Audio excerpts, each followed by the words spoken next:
Harvest 11, 8:55. Boo. Boo did not like the moaning wind that gave the aching wood its name. He found it eerie, and it made the hairs on his arms stand up whenever the weather blustered. He had never heard total silence in that place of life and movement before.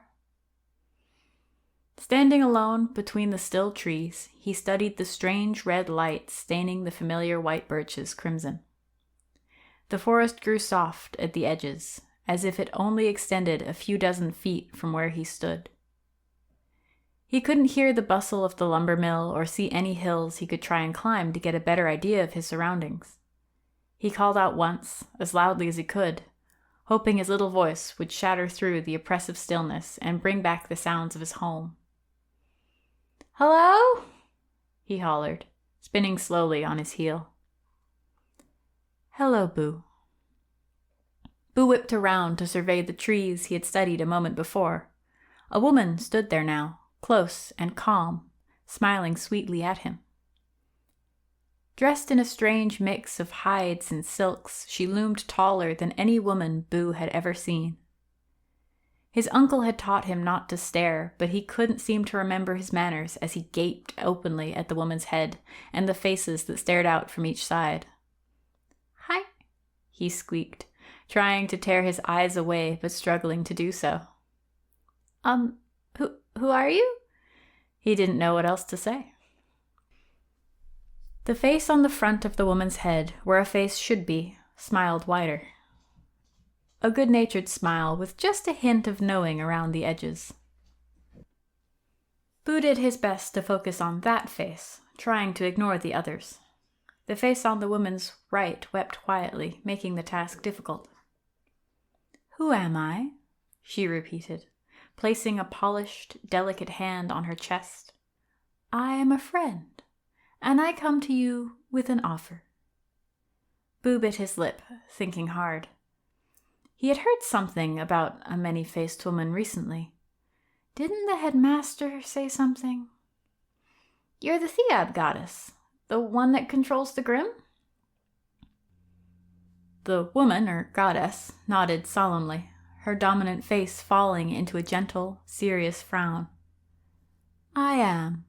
My people call me Sister Moon, but I'm afraid I no longer have authority over Tuag. The creature you know is the Grimm.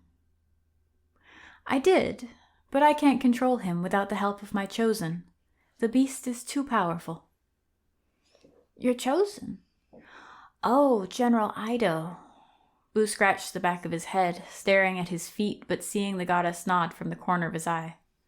"Sorry about that." "It's okay, little one. You didn't know what you were doing. Besides, you have the opportunity to set this right." The goddess stepped closer, her voice softening further. "You are young, but powerful. You can protect whoever you like from the Grimm. You might be the only person who can." "How?" Boo asked, meeting her compassionate gaze. Hearing that finally an adult knew how to deal with the situation, that there was a solution that he could be a part of, felt like a weight beginning to lift from Boo's shoulders. He stepped closer, smelling the sickly sweet odor of decay that sat around the goddess like a perfume, both repulsive and intoxicating. "You need to become my new chosen. You need to step into the role the general filled and help me hold on to Tuag's leash." The goddess's voice dropped into conspiring tones, her brow raising as she continued.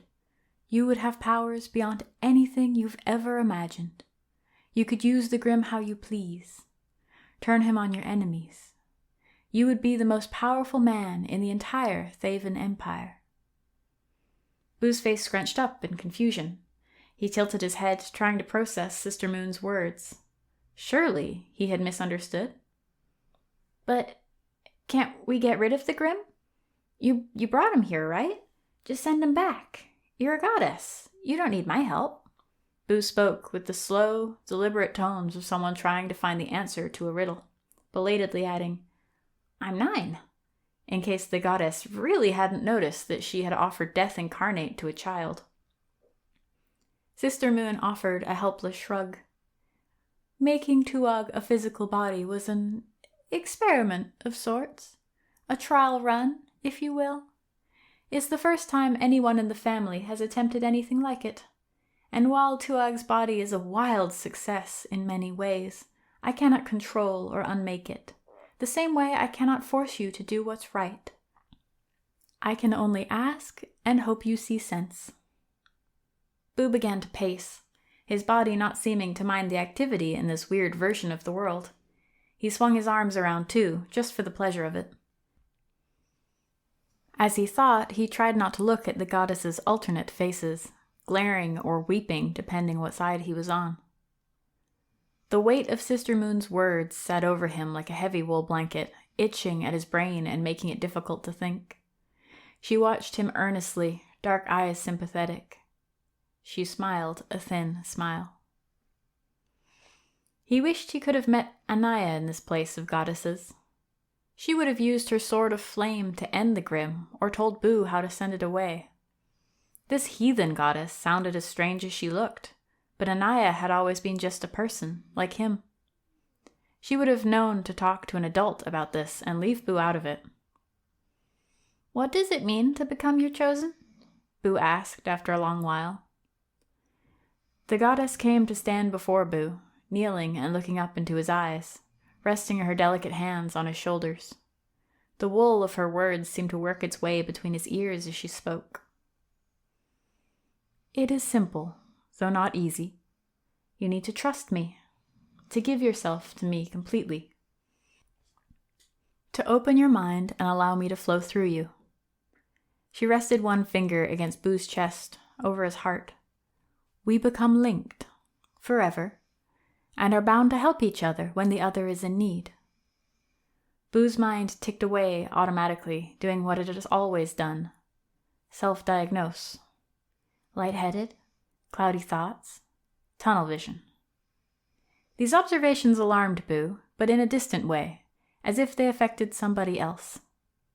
He considered Sister Moon's words, biting his lower lip to better concentrate.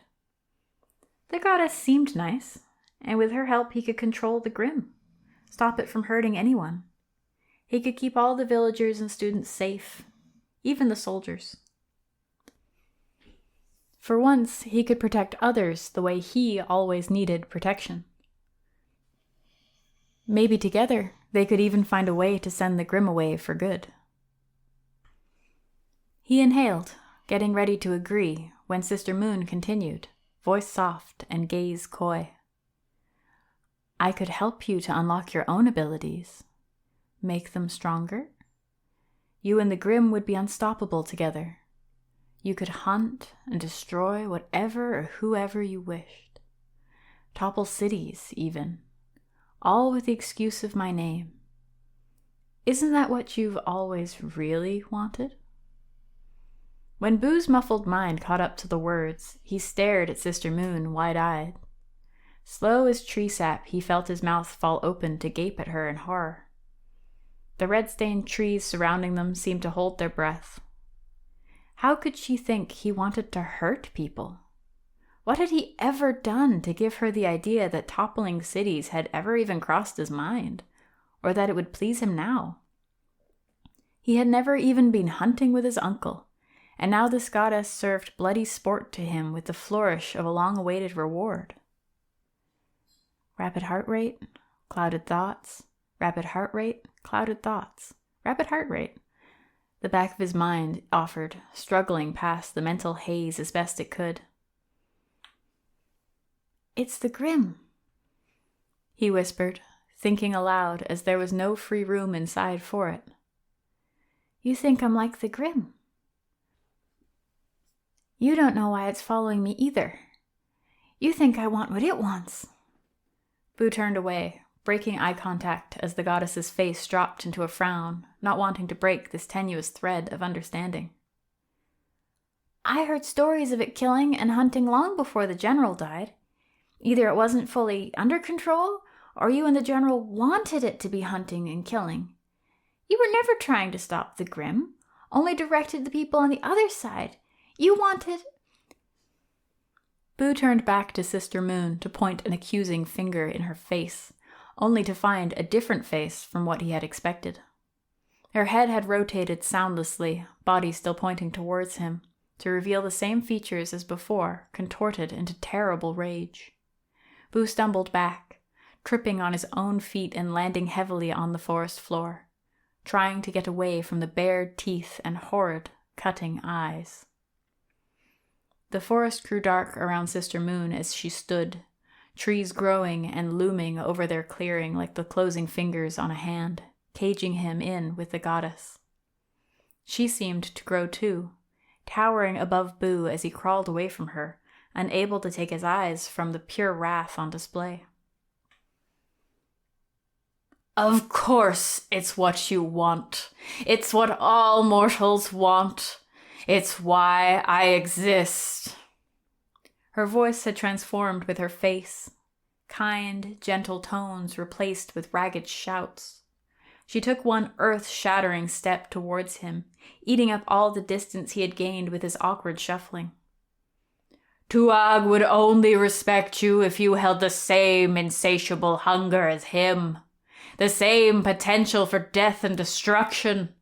And if you won't bring that part of you to the surface, I will find it and you will serve me. The goddess grabbed Boo's shoulder with one hand, holding him painfully tight. She curled the fingers of her other hand into claws, winding back as if to punch him, and he knew with terrible certainty that her blow would not be physical. She would reach those questing, gnarled fingers into his heart and pull out all of the unworthy thoughts he'd ever had. She would find his resentment, his anger, his fear, and make it his whole being. She would make him like her. Boo struggled, kicking and shouting, pawing at the hand holding him still as animal panic rose in his chest. His throat burned with primal fear, tasting of sour bile. All thought, woolly or otherwise, flew from his mind, replaced with the single, burning desire to continue being who he was. When Sister Moon brought her hand down, the impact knocked the wind from his lungs. The forest spun around him, darkening completely, and the low growl coming from the goddess as she leaned over him reverberated through his bones. Her meaty breath stank, hot and wet against his face. Boo screwed his eyes shut, waiting to be unmade and turned into something that wasn't him, panting with fear and clammy with sweat. He couldn't breathe against the heavy weight of her on his chest.